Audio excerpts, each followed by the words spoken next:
What if the single most powerful gift you could give a child was not money, not connections, not even a world-class education, but a way of thinking? What if you discovered that the difference between children who thrive and those who struggle isn't raw intelligence, but the mindset they carry into every challenge? And what if you realized that it's never too early or too late to shape that mindset in the next generation? These are not abstract questions. They are at the heart of one of the most important conversations happening right now in American homes, classrooms, and communities. How to teach and nurture a growth mindset in children and teenagers. A growth mindset is more than a buzzword. It is a framework that allows young people to see effort as valuable, mistakes as learning opportunities, and challenges as stepping stones rather than roadblocks. In contrast, a fixed mindset convinces a child that intelligence, talent, or ability is predetermined and that failure is proof of personal inadequacy. One mindset fuels resilience and innovation. The other quietly erodes potential. In schools across the United States, educators are seeing the difference play out daily. Imagine two students facing the same math problem. One looks at it, struggles, and declares, "I'm just not a math person." That's the voice of a fixed mindset shutting the door. The other student struggles too, but instead says, "This is tough, but maybe I just need a different strategy." That small shift in perspective transforms not only how the problem is approached, but also how the student views themselves. Over time, those little differences compound into radically different life trajectories. Parents and teachers in America are learning that the language they use, the praise they give, and even the expectations they set can either reinforce a fixed mindset or cultivate growth. For example, telling a child, "You're so smart," might seem harmless, even encouraging, but research shows it can backfire. Children praised for intelligence often become afraid to take risks that might expose their limits. On the other hand, praising effort, "I can see how hard you worked on that project," teaches them that persistence is valued and that ability grows with practice. At the heart of teaching growth mindset is a fundamental truth. Children are always watching, listening, and absorbing. When parents throw up their hands and say, "I'll never understand technology," children internalize the idea that some people are simply incapable. When teachers admit, "I was never good at science," students silently absorb that fixed beliefs are acceptable. Conversely, when adults model curiosity, resilience, and a willingness to learn, even in front of kids, they give permission for children to do the same. Stories from American classrooms bring this idea to life. In one middle school in California, a teacher introduced a simple ritual at the start of every week. Students shared one mistake they made the previous week and what they learned from it. At first, children were hesitant. Mistakes felt shameful. But slowly something shifted. The classroom became a safe space where errors weren't hidden, but celebrated as stepping stones. Parents reported that their children were suddenly more willing to try new things at home, whether cooking a recipe or attempting a sport. A mindset shift had taken root. In another case, a father in New York shared how he consciously replaced the phrase, "You're talented at this," with, "You've improved so much because you've practiced." He noticed that his daughter, who used to quit the piano whenever she stumbled, began sitting longer at the bench, working through difficult passages. What changed wasn't her natural ability. It was her belief that effort mattered more than innate skill. For educators, the challenge is embedding growth mindset into both teaching and culture. That doesn't mean lowering standards or offering endless praise. Quite the opposite. It means holding high expectations while framing failure as part of the path. In some American high schools, teachers are experimenting with grading policies that allow resubmissions, signaling that mastery matters more than getting it right on the first try. Students, instead of being crushed by low marks, start to see assessments as feedback loops rather than permanent judgments. The power of growth mindset extends far beyond academics. It influences how children handle friendships, sports, and even setbacks in daily life. Consider a teenager cut from the basketball team. A fixed mindset whispers, "You're just not athletic. You'll never make it." A growth mindset reframes the situation. "You didn't make it this time, but if you practice your footwork and conditioning, you might next season." That distinction can mean the difference between giving up and pushing forward. What makes growth mindset especially vital in today's America is the environment children are growing up in. The world is fast changing, competitive, and filled with uncertainties. Jobs are evolving, technology is reshaping industries, and resilience is becoming more essential than ever. If children are taught that their abilities are set in stone, they will break under pressure. If, instead, they learn that abilities can be developed, they step into life's challenges with confidence. But how do you spark curiosity and resilience in children who might already feel discouraged? One of the most effective strategies is to reframe the word "yet." When a child says, "I can't do this," parents and teachers can add one simple word, "yet." That shift, "I can't do this yet," plants a seed of possibility.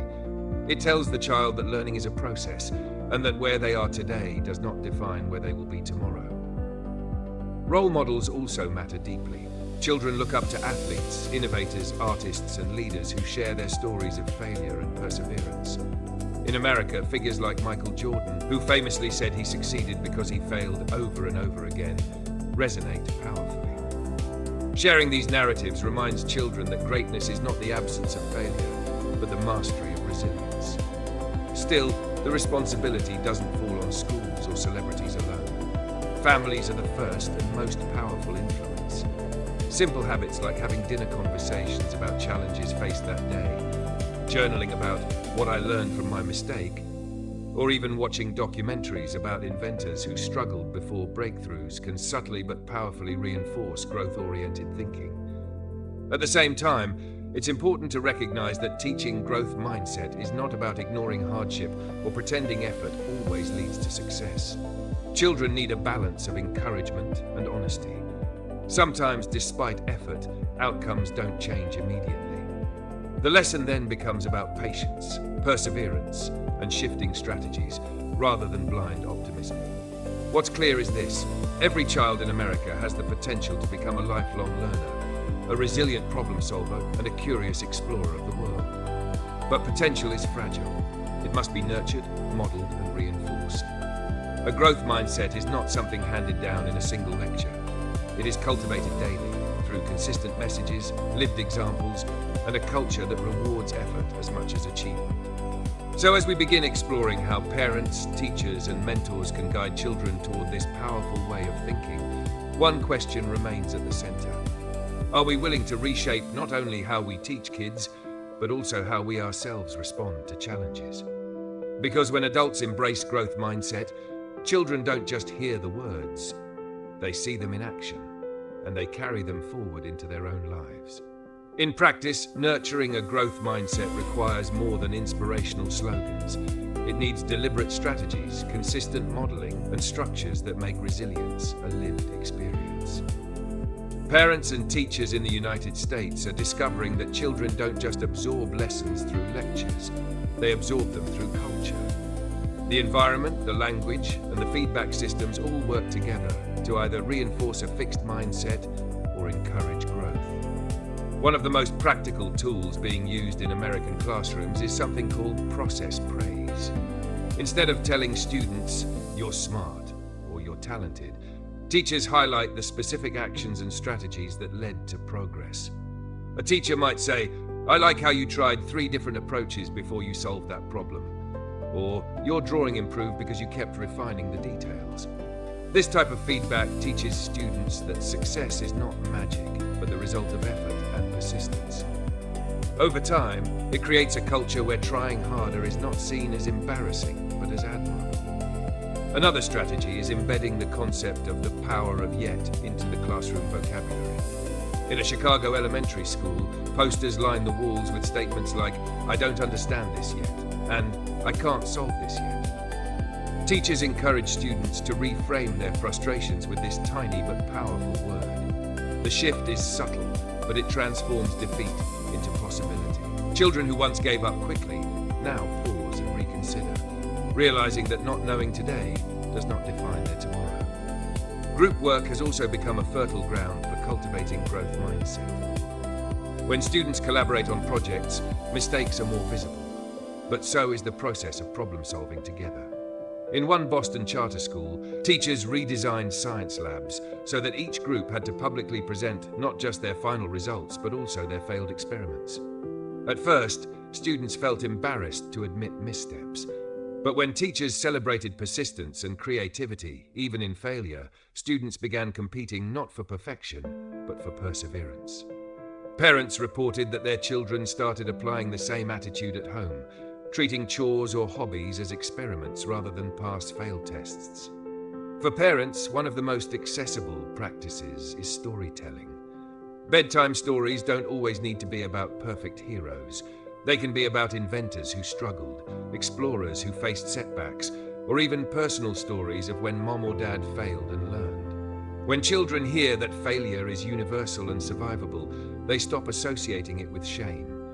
A father in Texas shared that he began telling his son about the many times he was rejected before landing his current job.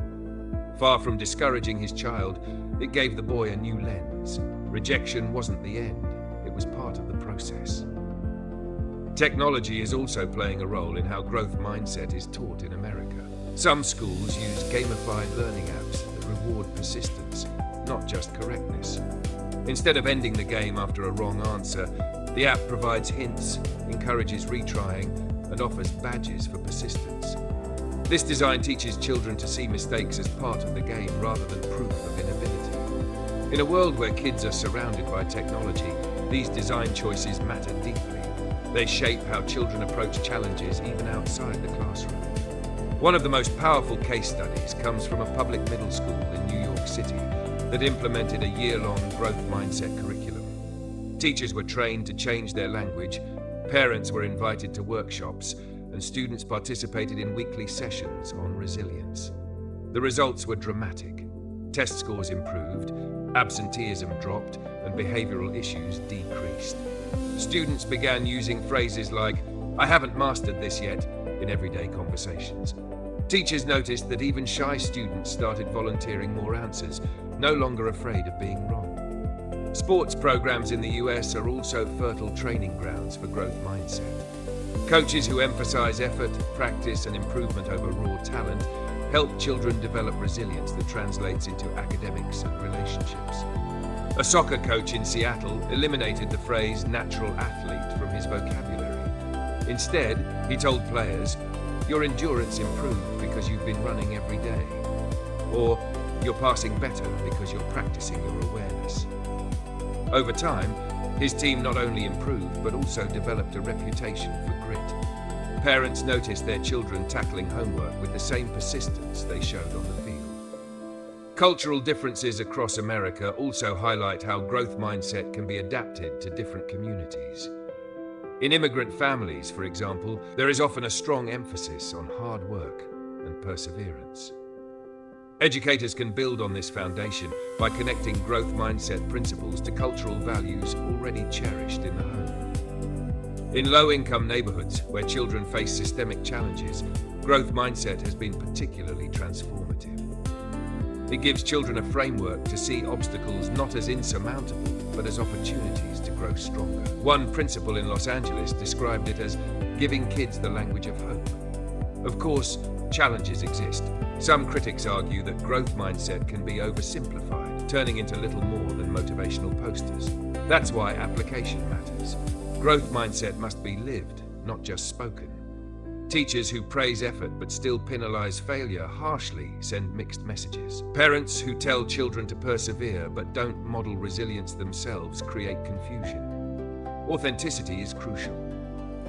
When children see adults actually embracing struggle, whether trying to fix a broken appliance, learn a new app, or handle a work setback, they internalize the lesson far more deeply than through words alone. Another challenge lies in balancing encouragement with realism. Growth mindset does not mean pretending that every child can become an Olympic athlete or a Nobel Prize winner. It means helping children understand that they can always improve and that their worth is not tied to perfection. A balanced approach combines high expectations with compassion. When a child fails a test, the message should not be, "It doesn't matter." The message should be, "You can study differently. You can ask for help. You can try again." That balance prevents growth mindset from turning into hollow optimism. Across America, the ripple effects of teaching growth mindset are becoming visible. Schools report higher graduation rates, companies report hiring employees with stronger problem-solving skills, and communities notice children who are less afraid of failure. More importantly, young people who grow up with this mindset become adults who are adaptable, curious, and resilient in the face of rapid change. It's worth noting that teaching growth mindset is not just about the future, it is about healing the present. Many American children already carry wounds from being labeled not smart enough or not athletic enough. Growth mindset offers them a new identity, one not limited by past judgments but open to future possibilities. A teenager who once gave up on math because of a bad grade can re-engage when told that intelligence grows with effort. A child who once hid their artwork because of criticism can begin again when shown that skill develops through practice. Practical routines make this shift sustainable. Families who introduce Failure Fridays, where everyone shares one thing they failed at during the week, find that children stop fearing mistakes. Classrooms that include reflection journals, where students write about challenges faced and lessons learned, create a culture of resilience. Even small rituals, like asking at dinner, "What did you struggle with today?" instead of "What did you get right?" plant seeds of lifelong growth. The results may not be immediate, but over time, they compound. Just as compound interest grows wealth, compound resilience grows character. Every time a child sees effort valued, every time they hear yet instead of never, every time they watch an adult embrace challenge rather than run from it, their belief system shifts a little more toward growth. And that shift, multiplied across classrooms, families, and communities, has the power to reshape not just individual lives, but the culture of learning in America itself. At the heart of these strategies lies a simple but profound truth. Growth mindset is not a program, a poster, or a catchphrase. It is a way of life. When children see that life is not about being perfect, but about improving, not about avoiding mistakes, but about learning from them, they become more than students. They become lifelong learners. And in a world where change is constant, that may be the greatest gift we can offer the next generation. The true measure of teaching a growth mindset to children is not simply in improved grades or fewer classroom disruptions. The deeper value emerges years later, when those children grow into adults facing real-world responsibilities, careers, and relationships. What begins as a lesson in reframing failure during elementary school becomes, over time, a foundation for how they navigate the complexities of life. In the United States, where competition is fierce and opportunities often require reinvention, young people who grow up with a growth mindset are better prepared to thrive. Career paths are rarely linear anymore. A college graduate may switch industries multiple times, adapt to emerging technologies, or create entirely new professions that didn't exist a decade earlier. Those who see ability as fixed often struggle with these shifts, believing they are only suited for one role. By contrast, those with growth mindsets embrace the changes, asking, "What can I learn? How can I grow into this?" Consider the example of technology. A child raised with a fixed mindset might believe, "I'm not good with computers," and carry that belief into adulthood, limiting their opportunities. A child raised with a growth mindset instead thinks, "I don't know how to do this yet, but I can learn." That subtle difference determines whether they are excluded from the fastest growing industries or positioned to lead in them. The same applies to resilience in adulthood. Life inevitably brings setbacks, job loss, illness, financial strain, heartbreak. Adults with fixed mindsets often interpret these events as confirmation of inadequacy. They believe they are not cut out for success, that misfortune defines them. Adults with growth mindsets, however, interpret setbacks as temporary and as opportunities to adapt. Research from American universities has shown that employees who believe their abilities can develop are more likely to recover from layoffs and successfully transition to new careers. In relationships too, the impact is profound. Marriage counselors in the US often observe that couples with growth mindsets approach conflict differently. Instead of saying, "We'll never change," they say, "We haven't figured this out yet." That single word keeps doors open. Parents who model this mindset pass it along to their children, creating intergenerational resilience. Families become not just units of survival, but laboratories of adaptation. Leadership is another sphere where growth mindset manifests powerfully. In corporate America, leaders are increasingly valued not for being infallible, but for being adaptable. A CEO who admits, "I made a mistake and here's what I learned," gains credibility in today's culture of transparency. Employees feel safer experimenting, innovating, and taking calculated risks when their leaders normalize learning from failure. Many leadership programs now incorporate growth mindset principles, teaching executives to reframe setbacks and encourage resilience in their teams. One striking example comes from a Silicon Valley company that publicly celebrates Failure of the Month. Employees submit stories of failed projects, and the winner receives recognition for persistence and creativity. Far from discouraging productivity, this practice increases innovation. It creates a culture where trying something bold is valued, even if it doesn't succeed the first time. Leaders who grew up with growth mindset lessons in school are more likely to implement such practices, reshaping corporate cultures from the top down. Entrepreneurship, a cornerstone of American economic growth, thrives on this mindset. Starting a business is inherently risky, with high rates of initial failure. Entrepreneurs with fixed mindsets often give up after one setback. Those with growth mindsets pivot, refine, and try again. Many of America's most successful entrepreneurs, whether in technology, retail, or creative industries, credit their resilience, not their initial success, as the reason for their eventual breakthroughs. That resilience almost always traces back to formative lessons. Parents who encouraged persistence, teachers who praised effort, coaches who emphasized growth. The benefits extend to civic leadership as well. Communities facing crises, natural disasters, economic downturns, or social conflicts rely on leaders who can adapt. Leaders with growth mindsets rally people by framing challenges as opportunities for collective improvement. They don't promise a perfect path, they promise progress through effort and collaboration.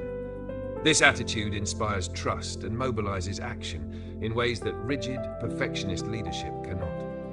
As American society becomes more diverse and interconnected, growth mindset also helps navigate cultural differences. Adults raised with this perspective are less threatened by new perspectives and more open to learning from others.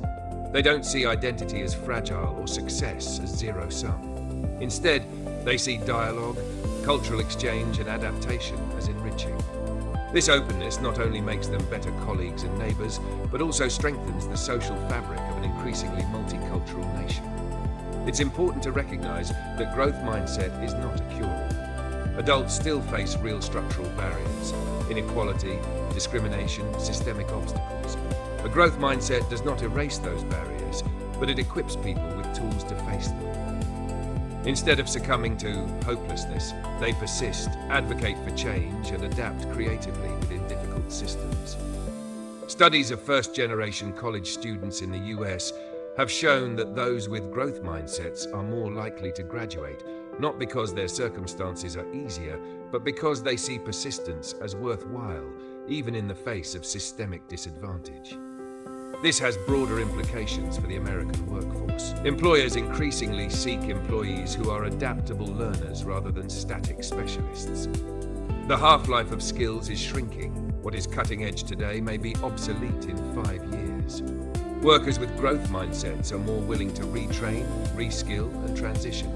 Companies that foster such attitudes in their employees report greater innovation and resilience during economic downturns.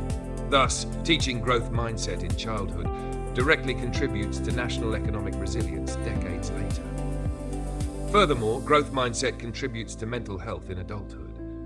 Adults who see their struggles as opportunities for growth experience less anxiety when facing challenges. They are less prone to perfectionism, which is a rising mental health concern in America.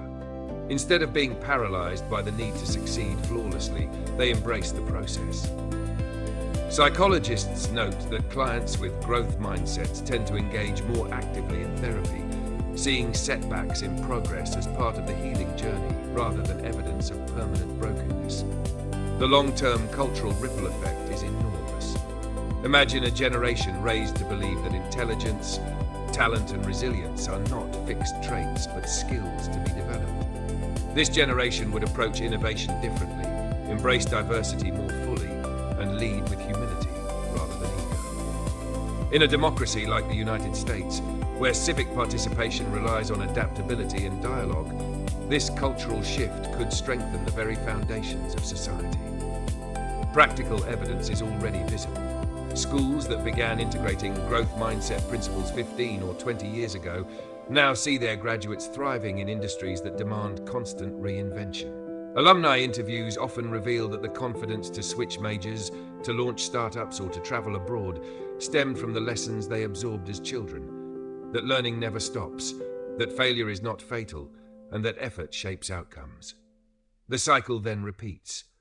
Adults who benefited from growth mindset education pass it on to their children. They tell stories not of easy victories, but of resilience. They parent differently, emphasizing progress over perfection. They lead differently, prioritizing learning cultures over rigid hierarchies. And in doing so, they create communities, companies, and even nations that are more resilient. This is why American educators and policymakers are increasingly framing growth mindset not just as an educational technique, but as a societal investment. Teaching children to see challenges as opportunities is not simply about boosting test scores. It's about preparing the next generation of innovators, leaders, and citizens. A society that embraces growth mindset becomes more innovative, more adaptable, and more compassionate. At the core, growth mindset equips individuals with a worldview that human potential is expansive. Children who internalize this worldview become adults who are not afraid to take risks, to care deeply, to admit mistakes, and to grow from them. That type of citizen is essential for society facing rapid technological change, environmental crises, and global interdependence. The path is not without difficulty. Adults raised in fixed mindset environments sometimes struggle to embrace growth later in life. But when a society invests in its children, through schools, families, and communities that emphasize resilience, those struggles diminish over generations. What once was a fragile skill becomes cultural DNA. In the end, teaching growth mindset to the next generation is about more than academics. It is about shaping the kind of adults they will become, the kind of leaders they will elect, and the kind of society they will build. It is about ensuring that when America faces its inevitable challenges, it will not collapse under the weight of rigidity, but rise through the strength of resilience. And that vision, though it begins in the simple phrase, "I can't do this yet," carries within it the power to transform not only individual lives, but an entire nation's trajectory. In the end, teaching a growth mindset to the next generation isn't about perfect grades or never failing. It's about helping kids and teens discover that effort changes outcomes, feedback is a gift, and not yet can become "I can." When parents model curiosity, when teachers praise strategy and persistence, and when communities treat mistakes as data, young people learn to step toward challenges instead of shrinking from them. They become the kind of adults who can adapt, rebuild, and lead with humility, at home, at work, and in society. So here's your simple, immediate step. Choose one moment this week to swap a fixed phrase for a growth one. I'm bad at this, I'm learning this. We can't yet. Share that language with a child or student and watch how the room shifts. If this message resonated, join us. Subscribe to Think Fresh Daily, hit like to boost this video to more parents and teachers, and share it with someone who's shaping young minds. Drop a comment with your yet moment for the week. We read every one. Together, let's raise a generation that sees possibility everywhere and keeps growing.